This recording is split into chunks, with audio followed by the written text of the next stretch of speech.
Isang ngipin lang to pero ramdam mo agad. From 1544 naging 1545 na sprocket sa Winner X ABS Racing.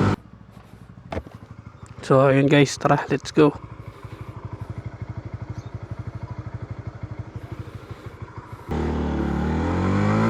Isang ngipin lang to pero ramdam mo agad. From 1544 naging 1545 na sprocket sa Winner X ABS Racing.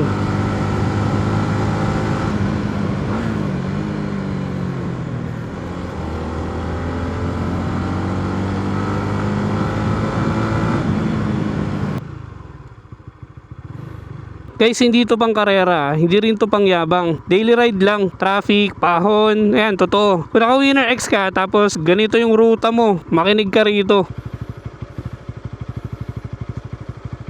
So lalagyan natin ng camera para makita nyo kung ano yung tsura. Shoutout nga pala sa nagbigay sa atin ng sapatos, si SP Plug. Shoutout boss. So bali ang stock setup nito kasi 1544. So balance siya, wala kang masasabing masama. Pero kung sa ruta mo araw-araw may mga pahon ganyan, I think meron pang mga room para ma-improve. Bali yung stock setup kasi niya na 1544. Kapag sa city traffic yung stop and pop, di ba? Parang meron pang konting tulong na pwede ibigay. So nag-upgrade tayo guys. Nagdagdag tayo ng 1 teeth sa rear sprocket.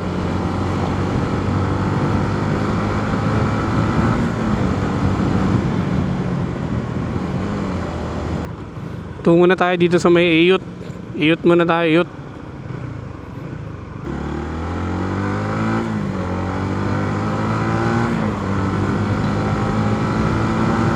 Bali pinalitan ko lang dito is rear sprocket lang guys From 44 ginawa ko siyang 45. Walang komplikado masyadong modification. Sprocket tsaka chain, RK brand. Papakita ko sa inyo kung ano yung itsura niya. Ayan, syempre naglagay tayo ng camera doon sa bandang gulong para makita natin. Pag andar nyo pa lang ramdam mo na agad, konting piga, mas responsive. Hindi siya sobrang aggressive guys, pero responsive. Mas cooperative siya.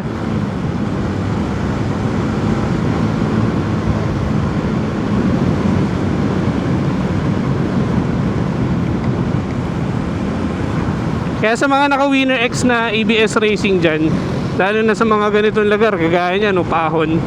So I think mas makakatulong sa inyo yung ganitong combination. 1544 guys, ay 1545, ano ba yan? 1545.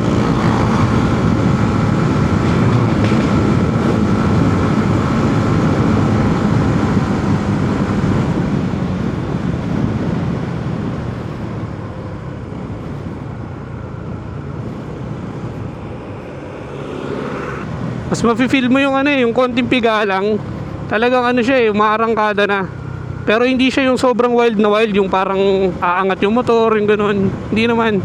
Sakto lang talaga siya sa mga ganitong ruta. Ikot tayo. Testing natin sa pahon guys. Lalong lalo dito sa amin, dito nyo talaga mararamdaman na yung 45 guys. Ayan hindi siya sumisigaw, umaakit lang siya. Hindi siya hirap. Dito nyo ma-appreciate yung 45 na rear sprocket. Gaya niyan, tertiary lang tayo guys Hindi siya hirap. Maahon lang talaga siya.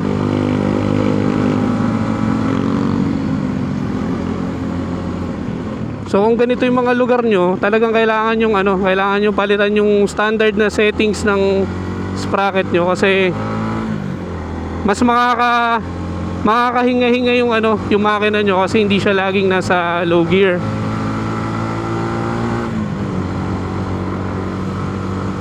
So ngayon naman hinto tayo, papakita ko sa inyo kung ano yung itsura nung sprocket na kinabit natin. Hanap tayo magandang spot. Meron dito, dome sa to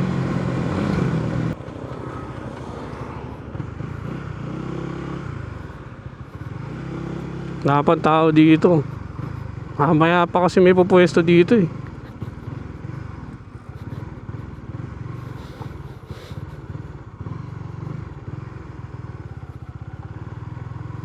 So guys, ito yung DOMSA na tinatawag nila. DOMSA viewpoint. Yan. So dito pwede mag-inom paggabi. Puno to paggabi guys. Mabato lang. So dahan-dahan lang tayo dito. Hanap tayo maganda-ganda spot. Yung hindi yan, dito tayo.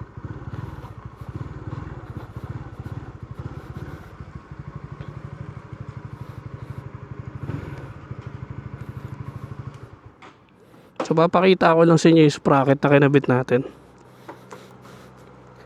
So ayan siya guys, ayan.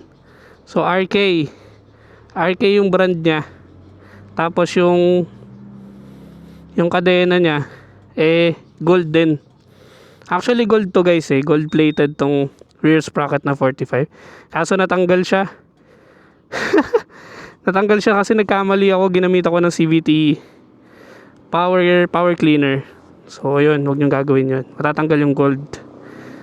So ayan siya guys, stock pa rin yung harap 15 pa rin yung harap, tapos yung likod niya 45 na. Ayan kung makikita nyo 3097-45. So ayun, syempre guys, meron siyang kapalit. Medyo mataas yung RPM niya kapag sa takbuhan, pero promise hindi siya nakakairita. Yung vibration niya tolerable.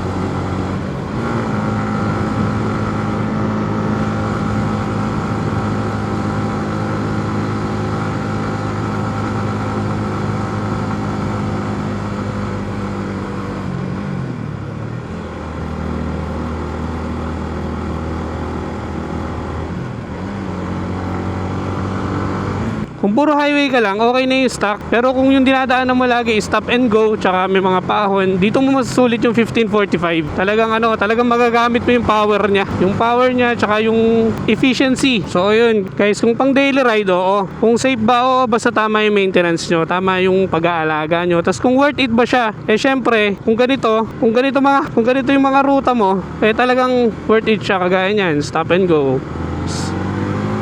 Talagang worth it siya. Bali guys, hindi ito pangyabang hindi ito pang karera. Pang daily ride, kung traffic, yan. So pang lang to, pang mga praktikalan. Kaya kung naka Honda Winner X ka, tapos medyo hirap ka sa mga paahon, depende kasi sa ruta to Kung hirap ka sa mga paahon, tapos nakukulangan ka sa arangkada nung stock setup na 1544, palitan mo lang yung rear. Promise, kasi magiging maganda na yung performance niya, responsive na siya. Ang kapalit lang talaga niya, syempre, medyo ma-vibrate siya ng konti. Again, tolerable siya. Oo, tama. Honda Winner X ABS racing to, pero hindi ko siya ginawang pang racing. Ginawa ko lang siya pang swak dito sa lugar namin guys. So again, ayun, kung may tanong kayo kung anong brand yung kinabit nating sprocket dito, ang setup niya ngayon is stock pa rin yung front sprocket 15, tapos yung rear natin from 44 ginawa natin 45. So pinagpalit tayo ng kadena kasi kailangan talaga yon. Bali ang brand ng kadena natin tsaka sprocket is both RK. Okay, kung gusto nyo gayahin tong setup na to, ilalagay ko na lang dito din sa video na to yung link para makabili kayo ng ganitong mga sprocket tsaka chain. Okay, kung nagustuhan nyo to, paki-like na lang guys, tsaka paki-share. See you sa next video!